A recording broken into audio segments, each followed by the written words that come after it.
भर में मना आज छठा अंतर्राष्ट्रीय योग दिवस। प्रधानमंत्री, राष्ट्रपति, उपराष्ट्रपति, केंद्रीय मंत्रियों के साथ मुख्यमंत्री ने दी शुभकामनाएं।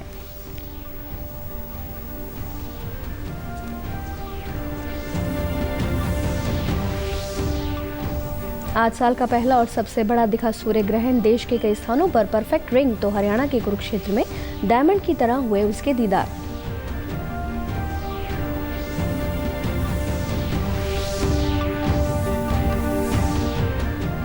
भारत चीन सीमा विवाद के चलते रक्षा मंत्री राजनाथ सिंह ने चीफ ऑफ डिफेंस और तीनों सेना प्रमुखों के साथ की महत्वपूर्ण बैठक। नियंत्रण रेखा पर चीन की सेना के किसी भी प्रकार के आक्रामक रवैये से निपटने की दी खुली छूट।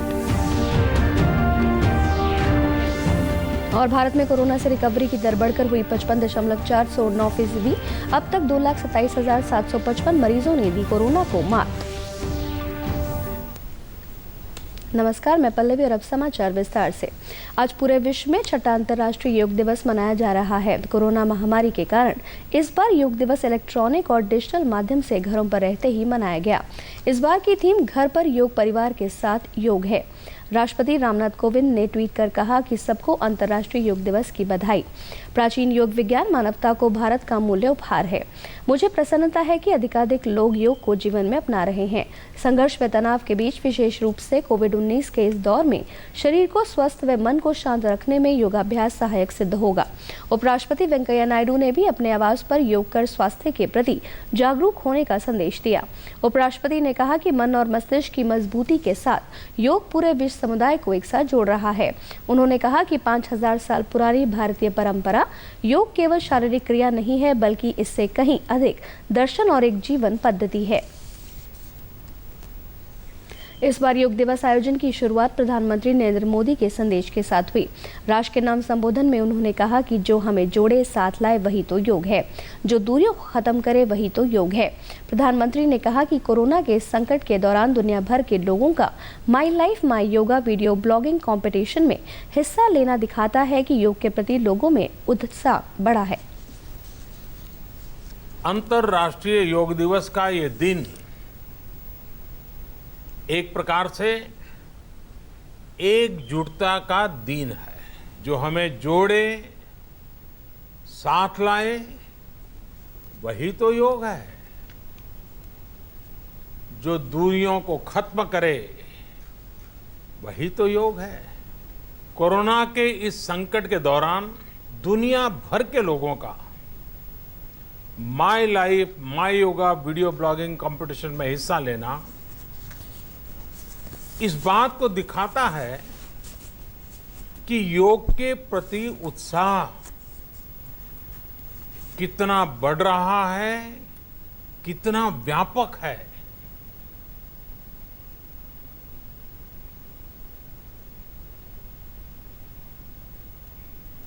प्रधानमंत्री ने कहा कि योग मानवीय शक्ति के रूप में उभरा है और इससे मानवीयता का बंधन मजबूत हुआ है। उन्होंने कहा कि योग किसी से भेदभाव नहीं करता है। ये नस्ल, रंग, स्त्री, पुरुष, धर्म और देश की विभिन्नता के तमाम अंतरों से परे है। Healthier planet, it has emerged as a force for unity and deepens the bonds of humanity. It does not discriminate. It goes beyond race, color, gender, faith, and nations.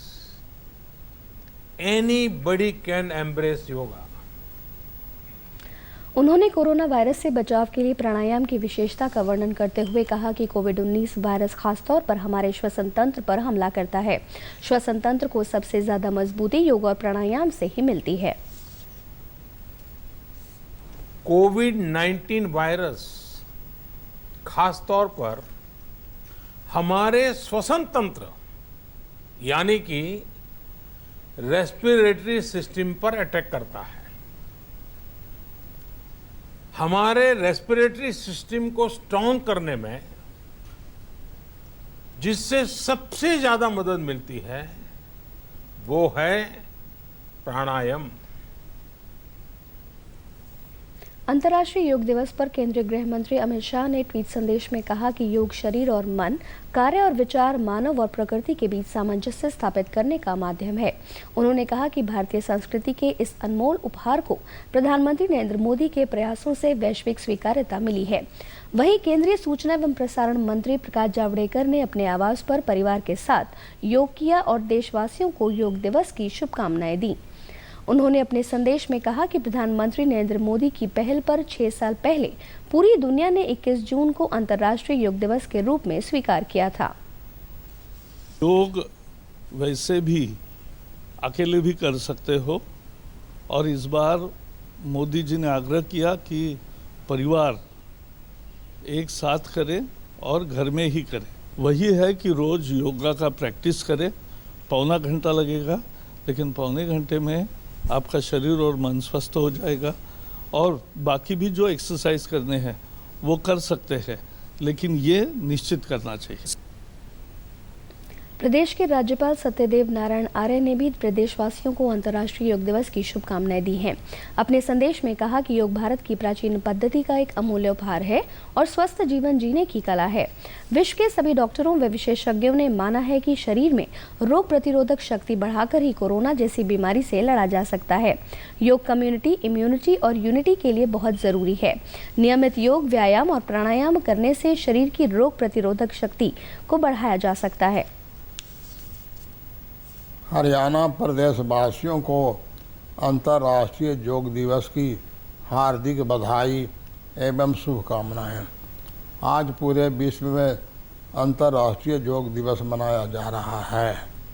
योग भारत की प्राचीन पद्धति का एक अमूल्य उपहार है और स्वस्थ जीवन जीने की कला है।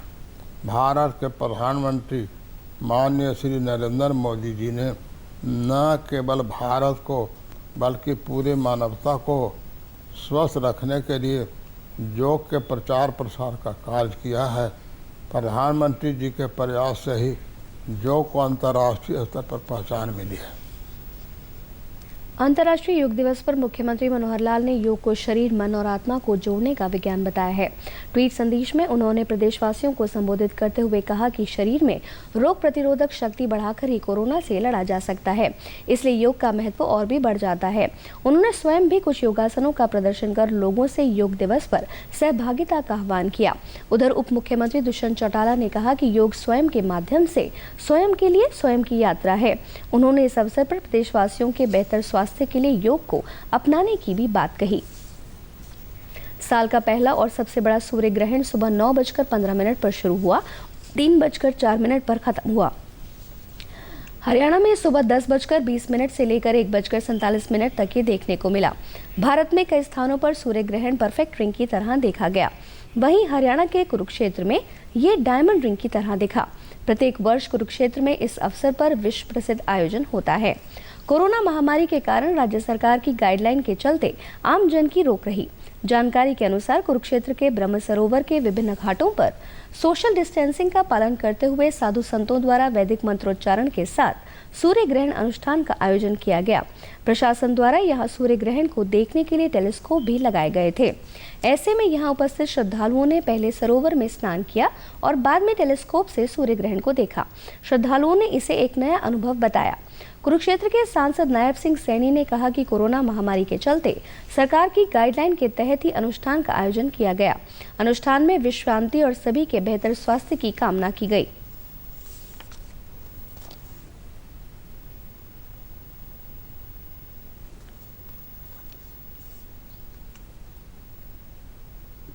जो केंद्र सरकार की गाइडलाइन थी, उस गाइडलाइन के अनुसार ही यहाँ पर हमारे बड़े संत महात्माओं ने आकर के इस ब्रह्म सरोवर के घाट के ऊपर आकर के उन्होंने अलग अलग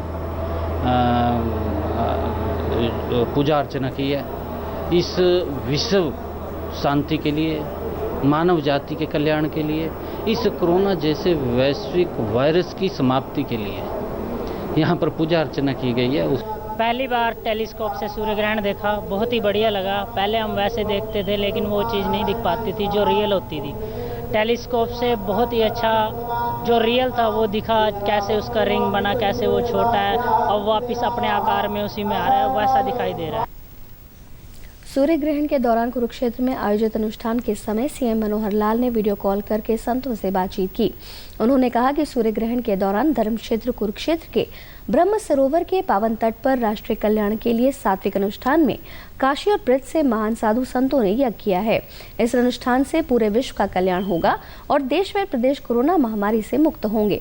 इस वर्ष शास्त्रों अनुसंधान के अनुसार सूर्य ग्रहण का मुख्य केंद्र कुरुक्षेत्र रहा है। मुख्यमंत्री ने कहा कि भारतीय संस्कृति और वेद शास्त्रों की मंत्र शक्ति से नकारात्मक प्रभाव को सकारात्मक प्रभाव में बदलने के लिए धार्मिक अनुष्ठान किए जाते हैं। इसलिए गीता की उपदेश स्थली में अखंड पाठ और सात्विक अनुष्ठान का आयोजन किया गया है। उन्होंने कहा कि नागरिकों की भावना को देखते हुए कुरुक्षेत्र के सूर्य ग्रहण को लोगों ने घर बैठे टीवी चैनलों और प्रचार प्रसार के अन्य माध्यमों से देखा। आषाढ़ अमावस को होने वाले सूर्य ग्रहण के अवसर पर मैं मानव मात्र के मंगल की कामना करता हूँ। शास्त्र के मर्मज्ञ और अनुसंधानकर्ता मानते हैं इस सूर्य ग्रहण का मुख्य केंद्र धर्म क्षेत्र कुरुक्षेत्र है। उनका ये भी कहना है कि ये सूर्य ग्रहण जिस प्रभाव का है वैसा ग्रहण पिछले लंबे समय से नहीं हुआ है और आगे इस सदी में या इससे कहीं और आगे तक नहीं होगा। भारतीय संस्कृति में वेद शास्त्रों की मंत्र शक्ति में नकारात्मक प्रभाव को सकारात्मक रूप देने की क्षमता है। भारत और चीन के बीच चल रहे सीमा विवाद के बीच रक्षा मंत्री राजनाथ सिंह ने chief of defence staff general Vipin Rawat और तीनों सेनाओं के प्रमुखों के साथ लद्दाख में हालात पर उच्च स्तरीय बैठक की। समीक्षा बैठक में सशस्त्र बलों को वास्तविक नियंत्रण रेखा पर चीन की सेना के किसी भी प्रकार के आक्रामक रवैये से निपटने के लिए पूरी तरह से छूट दी गई है। साथ ही सुरक्षा बलों को पूर्वी लद्दाख और अन्य सेक्टरों में चीन किसी भी दुस्साहस को मुंहतोड़ जवाब देने के लिए पूरी तरह से तैयार रहने को कहा गया है। बैठक में रक्षा मंत्री ने कहा कि चीन के साथ लगती सीमा की रक्षा के लिए भारत अब से अलग सामरिक तरीके अपनाएगा। उन्होंने शीर्ष सैन्य अधिकारियों को जमीनी सीमा, हवाई क्षेत्रों और रणनीतिक समुद्री मार्गों को चीन की गतिविधियों पर कड़ी नजर रखने के निर्देश दिए। गौरतलब है कि गलवान घाटी में भारत चीन के सैनिकों के बीच झड़प में भारत के 20 सैनिक शहीद हो गए थे। खबरों के मुताबिक इस झड़प में चीन के कई जवान भी मारे गए हैं। देश भर में कोविड-19 रोगियों के स्वस्थ होने की दर 55.49% हो गई है। कोरोना वायरस से अब तक 2,27,755 रोगी उपचार के बाद ठीक हो चुके हैं। स्वास्थ्य मंत्रालय के अनुसार ठीक हुए रोगियों की संख्या उपचार करवा रहे रोगियों की संख्या से लगभग 58,000 अधिक है। पिछले 24 घंटों के दौरान करीब 14,000 कोविड-19 रोगी उपचार के बाद ठीक हुए। मंत्रालय ने जानकारी दी कि इस समय लगभग 1,69,000 मरीजों का इलाज चल रहा है। मंत्रालय के अनुसार देश में कोरोना वायरस की जांच के काम में भी तेजी लाई गई है। पिछले 24 घंटे में 1,90,000 से अधिक नमूनों की जांच की गई। अब तक 68 लाख से अधिक नमूनों की जांच की जा चुकी है। यही नहीं, कोरोना जांच के लिए सरकारी प्रयोगशालाओं की संख्या बढ़ाकर 722 कर दी गई है, जबकि 259 निजी प्रयोगशालाओं में भी कोरोना जांच की जा रही है। प्रदेश से जुड़ी खबरों को विस्तार से जानने के लिए आप हमारे साथ फेसबुक, ट्विटर और यूट्यूब के माध्यम से भी जुड़ सकते हैं। हमसे जुड़ने के लिए आप हमारे सोशल मीडिया हैंडल को फॉलो कर सकते हैं। हरियाणा विधानसभा के डिप्टी स्पीकर रणबीर सिंह गंगवा ने पिछड़े वर्ग से आह्वान किया कि वे प्रधानमंत्री नरेंद्र मोदी द्वारा शुरू की गई आत्मनिर्भर भारत योजना को सफल बनाने की पहल करें। वे आज पिछड़ा वर्ग की वर्चुअल रैली की अध्यक्षता कर रहे थे। इस अवसर पर 2 मिनट का मौन धारण कर हाल ही में शहीद हुए जवानों को श्रद्धांजलि भी अर्पित की गई। उन्होंने कहा कि कोरोना के कारण एक स्थान पर एकत्र होने पर रोक के चलते भाजपा ने कार्यकर्ताओं व जनता से सीधा संवाद स्थापित करने के लिए वर्चुअल रैलियां आरंभ की हैं। रैली में आए सुझावों व फीडबैक को सरकार तक पहुंचाया जाता है ताकि जनता की बेहतर तरीके से सेवा की जा सके। उन्होंने कहा कि वर्तमान प्रदेश सरकार ने भ्रष्टाचार पर करारी चोट करने का काम किया है। उन्होंने कोरोना के कारण फंसे लाखों प्रवासी श्रमिकों को उनके घर तक पहुंचाने, कृषि व किसानों के साथ साथ केंद्र व राज्य सरकार की गरीब व जरूरतमंद वर्गों के लिए शुरू की गई विभिन्न योजनाओं व कार्यों की विस्तार से जानकारी दी।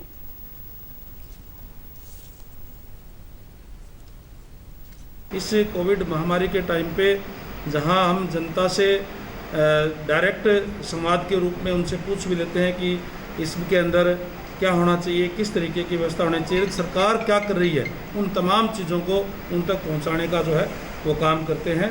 तो आज इसी के तहत पिछड़ा वर्ग मोर्चे की आज की हमारी जो मीटिंग है, संवाद है, वर्चुअल संवाद जो है वो हिसार और भिवानी का है। और अंत में इस बुलेटिन के मुख्य समाचार एक बार फिर। विश्व भर में मना आज छठा अंतर्राष्ट्रीय योग दिवस। प्रधानमंत्री, राष्ट्रपति, उपराष्ट्रपति, केंद्रीय मंत्रियों के साथ मुख्यमंत्री ने दी शुभकामनाएं।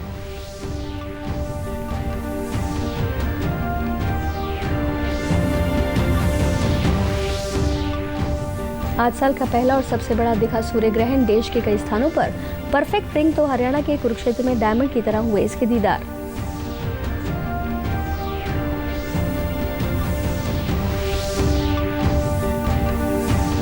भारत चीन सीमा विवाद के चलते रक्षा मंत्री राजनाथ सिंह ने चीफ ऑफ डिफेंस और तीनों सेना प्रमुखों के साथ की महत्वपूर्ण बैठक। नियंत्रण रेखा पर चीन की सेना के किसी भी प्रकार के आक्रामक रवैये से निपटने की दी खुली छूट। और भारत में कोरोना से रिकवरी की दर बढ़कर हुई 55.49%। अब तक 2,27,755 मरीजों ने दी कोरोना को मात। समाचारों में आज बस इतना ही। नमस्कार।